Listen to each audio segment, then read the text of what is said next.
말씀 사무엘하 10장 1절과 2절 말씀입니다. 그 후에 암몬 자손의 왕이 죽고 그의 아들 한눈이 대신하여 왕이 되니 다윗이 이르되 내가 나하스의 아들 한눈에게 은총을 베풀되 그의 아버지가 내게 은총을 베푼 것 같이 하리라 하고 다윗이 그의 신하들을 보내 그의 아버지를 조상하라 하니라. 아멘. 자, 한국 속담에 이런 속담이 있죠. 물에 빠진 사람 구해주었더니 뭡니까? 내 보따리 내놓으라 한다. 예, 아마 물에 빠진 사람보다는 조금 더 강한 그런 표현을 사용할 것 같습니다. 미국 캔사스주의 어느 의사는 의과대학생 한 사람으로부터 도움 요청을 받았다고 합니다. 이 학생은 의료 면허를 취득하기 위해서 현장에서 정식 의사에게 배우며 경험을 쌓는 그런 과정을 마쳐야 했습니다. 매일 바쁜 일정에 시달리는 그런 상황이었지만은 의사는 이 학생을 지도해 주기로 결정을 했어요. 의사는 네가 만일에 잘하기만 하면 앞으로 함께 우리 일하자, 그렇게 격려를 해주었다고 합니다. 그리고 보통 이런 경우에 의사는 강사료를 받지만은 이 의사는 학생을 위해서 무료로 그 일을 지도하는 그 일을 해주었다고 합니다. 자, 그런데 이 학생을 지도하는 일은 쉽지가 않았어요.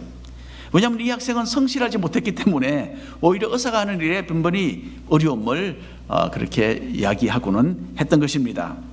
그래도 의사는 인내하면서 이 학생을 지도해 주었어요. 그 후에 학생은 의료 면허를 취득하게 되었고 의사는 자신의 일이 이제는 끝났구나, 그렇게 생각을 했다고 합니다. 자, 그런데 그 후에 학생은 의사를 상대로 소송을 걸었어요. 자기를 고용하겠다고 약속을 했는데 그 약속을 어겼다라고 그렇게 주장을 했습니다. 그리고 자기가 면허를 취득한 후에 2년 동안 직장이 없었던 것을 이 의사의 탓으로 덮어 씌웠습니다. 그리고 몇 가지 이유를 대면서 거의 100만 불에 해당하는 금액을 청구했다고 합니다. 의사는 정말 믿겨지지 않는 상황을 만난 것이죠. 무료로 이 학생을 지도해주고 그렇게 참고 도와주었습니다. 그런데 이제는 도리어 학생에게 돈을 갈취당할 그런 위험에 놓이게 된 것입니다. 다행히도 결국 의사는 아무런 잘못이 없다라는 그 판결을 받을 수 있었습니다. 이런 어처구니 없는 경우를 두고서 영어에도 속담이 있습니다. No good deed goes unpunished. 예, 좋은 일을 했는데 오히려 그 일로 황당한 일을 만나게 된다라는 뜻입니다. 자, 오늘 사무엘하 10장에도 보면 다윗도 이 비슷한 일을 경험하게 됩니다. 선한 마음으로 베풀었는데 도리어 모욕을 당하고 상대로부터 위협을 받게 되었습니다. 다윗은 은총을 베풀었지만은 상대는 도리어 무례를 범하고 다윗의 적이 되었습니다. 이 이야기를 통해서 우리 모두 몇 가지 교훈을 얻고 신앙을 다시 한번 새롭게 하는 그런 기회로 삼기를 바랍니다. 자, 우리는 지난주에 다윗이 동서남북으로 이스라엘을 둘러싸고 있던 나라들을 차례대로 굴복시킨 것을 읽어보았습니다. 동쪽으로는 모압을 쳐서 복종을 시켰죠. 또 서쪽으로는 블레셋이 다윗에게 무릎을 꿇었습니다. 남쪽에는 에돔이 이스라엘을 넘보고 있었지만은 다윗은 승리를 거둘 수 있었고요. 북쪽으로는 항상 위협해 오던 아람 나라도 결국 다윗 아래 패배하고 속국이 되었습니다. 자, 오늘 읽는 사무엘하 10장 말씀은요, 그 당시에 있었던 이 군사적인 상황을 조금 더 자세하게 설명하는 것이라 할 수 있겠습니다. 특별히 10장에서는 다윗이 이스라엘 동쪽에 위치했던 암몬 나라 그리고 북쪽에 있던 아람 나라와 싸운 그런 이야기가 제시됩니다. 오늘 말씀을 읽어보면 다윗은 참으로 뜻하지 않게 암몬과 아람 대상으로 전쟁을 하게 되었다라는 것을 우리가 알게 됩니다. 사무엘하 10장 오늘 본문 말씀 1절과 2절 말씀 한 목소리로 읽어보겠습니다. 그 후에 암몬 자손의 왕이 죽고 그의 아들 한눈이 대신하여 왕이 되니, 함께 읽겠습니다. 다윗이 이르되 내가 나하스의 아들 한눈에게 은총을 베풀되 그의 아버지가 내게 은총을 베푼 것 같이 하리라 하고 다윗이 그의 신하들을 보내 그의 아버지를 조상하라 하니라. 자, 아마도 다윗은 사울 왕에게 쫓겨다니던 그 시절에 암몬 나라의 왕 나하스에게 도움을 좀 받았던 적이 있었던 것 같습니다. 자, 다윗은 참 어리가 있는 사람이었어요. 그래서 나하스가 죽자 다윗은 신하들을 보내서 자신의 슬픔을 표현합니다. 그리고 나하스를 이어서 왕이 된 그 아들 한눈에게 아버지에게 졌던 그 신세 대신 갚기를 원했던 것입니다. 그래서 한눈에게 은총을 베풀겠다라는 자신의 뜻을 여기서 밝히고 있습니다. 자, 우리는 지난주 말씀에서도 다윗의 이런 모습을 본 적이 있죠. 다윗은 요나단의 그 아들 무비보셋에게도 은총을 베풀었습니다. 무비보셋은 다리를 저는 불구자였죠. 그래서 다윗에게 전혀 이득이 될 만한 가능성이 보이지 않는 그런 사람이었어요. 그렇다고 다윗이 무비보셋을 돌보아야 할 그런 책임이 있는 것도 아니었습니다. 하지만 다윗은 무비보셋을 자신의 궁전으로 불러들여서 살도록 해 주었습니다. 또 왕자들과 함께 늘 다윗의 그 풍성한 식탁에서 함께 먹도록 베풀어 주었습니다. 한마디로 말해서 자신의 아들처럼 극진하게 대우를 해 주었던 것이죠. 이제 다윗은 나하스의 아들 한운에게도 이렇게 진심 어린 은총을 베풀고자 했습니다. 하지만 어리석게도 한운은 다윗의 이런 배려를 거절하고 도리어 다윗을 적대시하게 됩니다. 3절과 4절 말씀 한 절씩 나누어서 읽겠습니다. 암몬 자손의 관리들이 그들의 주 한운에게 말하되 왕은 다윗이 조객을 당신에게 보낸 것이 왕의 아버지를 공경함인 줄로 여기시나이까. 읽으십시오. 신하들을 당신에게 보내 이 성을 엿보고 탐지하여 함락시키고자 함이 아니니까 하니, 이에 한운이 다윗의 신하들을 잡아 그들의 수염 절반을 깎고 그들의 의복의 중동 볼기까지 자르고 돌려보내었다라고 합니다. 자, 솔로몬의 아들 르호보암이 왕이었을 때에도 이런 비슷한 일이 있었죠. 백성들은 르호보암이 우리 백성들 좀 더 돌보고 좀 더 온화한 정책을 펼쳐주십시오, 그렇게 당부를 했습니다. 이런 요청을 받게 되었을 때에 르호보암은 신하들에게서 두 가지 상반되는 조언을 듣게 됩니다. 나이가 좀 지긋하게 들고 경험이 많은 신하들은 르호보암 왕에게 이렇게 조언을 했죠. 백성들의 부탁을 좀 귀담아 들어주고 그들을 섬기는 마음으로 따뜻하게 대답해주면 그들이 왕을 섬길 것입니다. 하지만 젊은 신하들은 백성들을 좀 엄하게 대답을 해서 본때를 좀 보여줘야 합니다. 그렇게 또 그런 식으로 대답을 하라고 이야기했죠. 르호보암은 젊은 신하들의 조언을 듣고 험악한 말로 백성들에게 답변을 했습니다. 그것으로서 이스라엘 나라는 그때부터 남북으로 쫙 나눠지는 분단 국가가 되었던 것입니다. 르호보암 왕의 그 한순간에 어리석은 결정이 나왔던 참으로 돌이킬 수 없는 결과였습니다. 자, 한운도 신하들의 잘못된 조언을 듣고 어리석은 선택을 하게 됩니다. 한운은 다윗의 그 진심을 오해하고 도리어 다윗이 자기 나라를 넘보고려고 한다라는 것으로 의심을 했습니다. 그래서 다윗의 신하들을 모욕하고 수염을 반쪽 깎아버리고 옷도 잘라서 엉덩이가 나오도록 그렇게 해서 돌려보냈던 것입니다. 참 좀 우스꽝스러운 일이죠, 그렇죠? 그 사람들을 때린 것도 아니고 잡아서 죽인 것도 아닙니다. 하지만 한 나라의 사신들을 이렇게 모욕한 것은 결코 작은 일도 아니었어요. 그 당시 이스라엘에서는 남자들이 수염을 길게 길렀다고 합니다. 긴 수염은 권위를 상징했기 때문에 수염이 깎인 것은 이 사람들에게는 큰 수치였습니다. 오늘 여기에 여자분들이 많이 앉아 계시는데 만일에 여자분들 머리를 누가 강제로 꽉 밀어버린다면 어떻게 하시겠습니까? 너무나 창피스럽고 수치스러워서 아마 집을 나오지 못하시겠죠. 그런 상황입니다. 그리고 또 옷을 잘라서 엉덩이를 드러내도록 했다는 것은 신하들에게 그렇게 했으니까 이것은 다윗 너에게도 이렇게 하겠다, 그런 참 모욕적인 그런 행동이었습니다. 다윗의 신하들은 이 정도로 큰 수치를 당하고 돌아온 겁니다. 그래서 다윗이 이 소식을 접하게 되었을 때에 신하들의 수염이 자라기까지 다른 곳에 한동안 머물러 있다가 나중에 궁에 들어오라고 지시를 내려야 했습니다. 자, 이런 엄청난 수모를 당했지만은 다윗은 곧바로 암몬 나라로 공격하러 가지 않았습니다. 다윗은 스스로의 감정을 억누르고 참고 있었던 것으로 저는 생각을 합니다. 자, 6절 말씀 한 목소리로 읽어보겠습니다. 암몬 자손들이 자기들이 다윗에게 미움이 된 줄 알고 암몬 자손들이 사람을 보내 벳르홉 아람 사람과 소바 아람 사람의 보병 2만 명과 마아가 왕과 그의 사람 1000명과 돕 사람 12,000명을 고용한지라. 자, 여기서 한운이 처음에 참 어리석은 결정을 내렸다는 것이 확실하게 드러나고 있죠. 암몬은 다윗이 이끄는 이스라엘 군대를 맞서 싸우기에는 좀 역부족이었어요. 그런데도 다윗을 모욕하고 적대시하겠다라는 생각을 했으니까 이것은 그냥 군사적인 그런 외교적인 측면에 보아도 크나큰 실수였던 것입니다. 그리고 한운은 이제 또 하나의 다른 어리석은 결정을 내리게 됩니다. 정말 다윗과 대립하여서 싸우려고 작정을 한 것이죠. 만일에 한운이 자신의 그 자세를 좀 낮추고 이 시간에 다윗에게 사과를 했으면 어쩌면 잘 넘어갈 수도 있었던 것으로 저는 생각합니다. 다윗은 그때 화가 났지만 어떻게 합니까? 얼마의 시간이 흐르는 동안에도 아직도 암몬을 공격하지 않고 있습니다. 하지만 한운은 이런 기회를 외면하고 그 대신에 큰 돈을 들여서 북쪽에 있는 아람 나라에서 용병을 끌어들이고 전쟁 준비를 하려고 했던 것입니다. 여러분, 우리 신앙인들도 가끔 이런 어리석은 일을 합니다. 잘못을 저지르거나 죄 가운데 빠지게 되면 빨리 뉘우치고 발걸음을 돌려야 하는데 도리어 정반대의 선택을 하는 거죠. 실수에 또 실수를 거듭합니다. 그래서 회개하고 빛 가운데로 나오기보다는 더 깊이 죄 가운데로 들어가기로 고집을 하는 겁니다. 결국 영적으로 큰 손해를 입은 후에야 정신을 차리고 하나님께로 돌아옵니다. 우리 이제는 더 이상 이러지 말아야 합니다.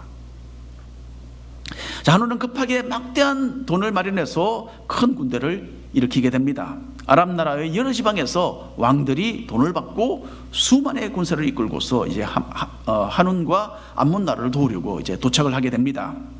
역대상을 보면, 역대상 성경 다른 성경인데요, 여기를 보면 이 당시의 상황이 조금 더 자세하게 설명이 되어 있습니다. 역대상 19장 6절부터 7절까지 말씀 한 목소리로 읽어보겠습니다. 암몬 자손이 자기가 다윗에게 믿게 한 줄을 안지라. 한운과 암몬 자손은 더불어 언천 달란트 아람 나하라임과 아람 마가와 소바에 보내 병거와 마병을 쌍내되, 함께 읽겠습니다. 곧 병거 32,000대와 마가 왕과 그의 군대를 고용하였더니 그들이 와서 메드바 앞에 진침해 암몬 자손이 그 모든 성읍으로부터 모여와서 싸우려 한지라. 예, 아주 사태가 지금 더 고조되고 있습니다. 언천 달란트, 천 달란트는 얼마나 될까요? 이것은 거의 한 40톤의 무게에 해당됩니다. 40톤이면 이것도 여러분 잘 감이 안 잡히죠. 오늘 우리가 여러분 밖에 보시면 차들이 쫙 서 있는데 우리 주차장에 중형차 한 20대 정도 합친 것이 한 40톤 정도 무게가 됩니다. 여러분, 모든 것이 귀했을 그때에 3000년 전이잖아요. 이 40톤의 은을 마련했다라는 것, 엄청난 일입니다. 그리고 그 당시에는 엄청난 그런 가치가 있는 돈이라고 저는 생각을 합니다. 자, 병거를 그래서 32,000대나 고용을 했어요. 대단한 성과죠. 그리고 그 당시에 병거는 요즘 같으면 탱크와 비슷합니다. 제대로 무장을 갖추지 못했던, 갑옷도 제대로 입지 못했던 그 당시 이스라엘 군인들에게는 말이 막 떼를 지어서 병거를 이끌고서 질주에 달려오는 것을 보게 될 때 어떻게 생각했겠습니까? 공포 바로 그 자체였을 것입니다. 이제 강력한 군사력을 보유하게 된 한운은 먼저 선수를 치죠. 그래서 이스라엘에 대해서 진을 칩니다. 참, 다윗은 정말 어처구니 없는 일을 여기서 만납니다. 은총을 베풀려고 했던 것인데 도리어 한운은 다윗을 원수로 삼고서 싸움을 걸어온 것입니다. 물론 하나님은 다윗의 편에 서 계셨습니다. 다윗의 군대가 싸울 만반의 준비를 갖추었다라는 소식을 들은 후에 다윗은 그제서야 군대를 내보냅니다. 먼저 다윗의 군대 장관 요압이 군인들을 이끌고서 적진으로 들어갔습니다. 자, 그 내용 제가 한 절 여러분 한 절 읽어주시기 바랍니다. 다윗이 듣고 요압과 용사의 온 무리를 보내매 암몬 자손은 나와서 성문 어귀에 짐을 줬고 소바와 롭 아람 사람과 돕과 마아가 사람들은 따로 들에 있더라. 자, 이게 적군들은 양쪽에서 이제 압력을 가하고 공격하는 그런 전략을 세워놓고 있었어요. 암몬 군대는 성을 의지하고 거기서 진을 쳤고 아람 군대는 그 무수한 병거들을 자유롭게 활용하기 위해서 들판에 진을 치고 있었습니다. 그리고 이스라엘 군대는 그 사이에 끼어서 참으로 불리한 전쟁을 앞두고 있었던 것입니다. 이때 요압은 이스라엘 군대를 둘로 나누죠. 하나는 동생 아비새에게 맡겨서 암몬 자손과 싸우게 하고 다른 쪽은 자기가 맡아서 이끌고서 아람 사람들과 싸우려고 계획을 세웠습니다. 그리고 참으로 쉽지 않은 전쟁이 될 것이기 때문에 우리는 더욱더 하나님을 의지해야 한다, 그렇게 말을 합니다. 정말 아주 멋있는, 요압의 멋있는 말인데요. 사무엘하 10장 11절 12절 말씀 한 목소리로 읽어보겠습니다. 이르되 만일 아람 사람이 나보다 강하면 네가 나를 돕고 만일 암몬 자손이 너보다 강하면 내가 가서 너를 도우리라. 너는 담대하라. 우리가 우리 백성과 우리 하나님의 성읍들을 위하여 담대히 하자. 여호와께서 선히 여기시는 대로 행하시기를 원하노라. 전쟁을 준비하는 요압과 아비새의 이 모습에서 우리가 배워야 할 신앙적인 교훈들이 있습니다. 첫 번째로 요압과 아비새는 하나님의 백성과 하나님의 나라를 위해서 생명을 걸고 싸우겠다는 정확한 목적의식을 가지고 있었습니다. 여러분, 나는 무엇을 위해서 지금 살아가고 있는가? 이거 우리 한번 돌아보아야 합니다. 나의 평안과 나의 만족과 나의 영광을 추구하는 것이 아니라 나를 위해 자기의 생명을 내어주신 그 주님이 나의 삶의 목표가 되어야 합니다. 두 번째로 이 두 사람은 큰일을 앞두고서 서로 협력하며 최선을 다했습니다. 요압과 아비새가 서로 형편을 살피면서 지원했던 것처럼 우리도 선한 목적을 위해서 연합되어야 합니다. 그래서 목장 식구들이 연합되고 봉사를 맡은 각 기관이 서로 연합되고 당회가 한 마음이 될 때에 하나님이 이루시는 크나크신 역사를 우리가 교회로서 함께 목격하게 될 것입니다. 세 번째로 요압과 아비새는 용기를 가졌습니다. 자신들 앞에는 참으로 까마득한 과제가 놓여 있었습니다. 이 강력한 적군들과 싸워 이기는 것은 자신들의 힘으로는 할 수 없는 일이죠. 그래서 하나님의 은혜를 구하고 살아계신 하나님의 그 능력으로 전쟁을 하겠다, 그렇게 작정을 했던 것입니다. 여러분, 우리에게도 힘에 겨운 영적인 전쟁이 있을 수가 있습니다. 마귀는 우리의 약점을 너무나 잘 파악하고 있습니다. 그래서 그 약점을 사용해서 우리를 공격해 옵니다. 어떻게 하면 우리를 쓰러뜨릴 수 있는지를 마귀는 너무나 잘 알고 있어요. 이런 강력한 원수 마귀를 이겨낼 능력이 우리에게는 없습니다. 하나님을 의지하여서 승리하겠다라는 이런 믿음의 결단이 필요한 것입니다. 하나님의 영으로 충만할 때에 어떤 어려움도 극복할 수 있고 어떤 시험도 이겨낼 수 있다라는 것을 꼭 기억하시기를 바랍니다. 이어서 우리가 사무엘하 10장 13절 14절 말씀 한 절씩 나눠서 읽겠습니다. 요압과 그와 함께한 백성이 아람 사람을 대항하여 싸우려고 나아가니 그들이 그 앞에서 도망하고, 읽겠습니다. 암몬 자손은 아람 사람이 도망함을 보고 그들도 아비새 앞에서 도망하여 성읍으로 들어간지라. 요압이 암몬 자손을 떠나 예루살렘으로 돌아가니라. 자, 여러분, 한운이 거금을 들여서 아람 민족 중에서 모집한 이 용병들 별로 힘을 쓰지 못했던 것 같습니다. 하나님을 의지하여서 믿음으로 전진해오는 이스라엘 백성들을 보고서 겁에 질려서 그만 도망을 치고 말았습니다. 그리고 암몬 족속도 아람 군대가 도망치는 것을 보고서 이 사람들도 도망을 치고 말았어요. 그래서 자기들 성 안으로 그냥 들어가서 숨었습니다. 믿음의 자수로서 상황을 맞이했을 때 얻게 되었던 크나큰 승리였던 것입니다. 한운이 막강한 군대를 이루어서 이스라엘과 싸우려 했는데 지레 겁을 먹고 그만 군사들이 도망을 치고 말았죠. 그래서 전쟁은 조금 시시하게 일단락되고 말았습니다. 이스라엘 군대는 너무나 쉽게 적군을 물리치고 예루살렘으로 평안하게 돌아올 수 있었다라는 이야기입니다. 그런데 여러분, 이 전쟁은 아람 사람들에게는 참 치욕적인 패배였습니다. 아람 사람들은 자기들이 이스라엘 군대에게 밀려서 도망을 쳤다라는 것을 인정할 수 없었던 것이죠. 이거 받아들일 수 없는 일이었습니다. 그래서 이제는 본래 자기들을 고용했던 막대한 거금을 들여서 자기들을 고용했던 암몬 사람들은 지금 후퇴하고 성 안에 지금 숨어 있는데 이제는 자기들이 스스로 연합군을 구성해서 이스라엘 백성들과 싸우려고 다가왔습니다. 그리고 이번에는 다윗이 직접 출전을 해서 이스라엘 군대를 지휘합니다. 그때 어떻게 되었는지 읽어드리겠습니다. 아람 사람이 이스라엘 앞에서 도망한지라. 다윗이 아람 병거 700대와 마병 4만 명을 죽이고 또 그 군사령관 소박을 치매 거기서 죽으니라. 하닷에셀에게 속한 왕들이 자기가 이스라엘 앞에서 패함을 보고 이스라엘과 화친하고 섬기니 그러므로 아람 사람들이 두려워하여 다시는 암몬 자손을 돕지 아니하니라. 결과는 처음과 마찬가지였어요. 다만 이번 전쟁에서는 아람 민족의 병거가 엄청나게 많이 파괴되었고요. 또 수만 명에 달하는 마병이 죽고 그 아람의 군사령관까지 죽임을 당했습니다. 전쟁에 패배한 아람 왕 하닷에셀 그리고 그 외에 그 지역의 여러 왕들은 다윗에게 항복해서 이스라엘의 속국이 되었습니다. 하나님께서 다윗에게 주신 완전한 승리였습니다.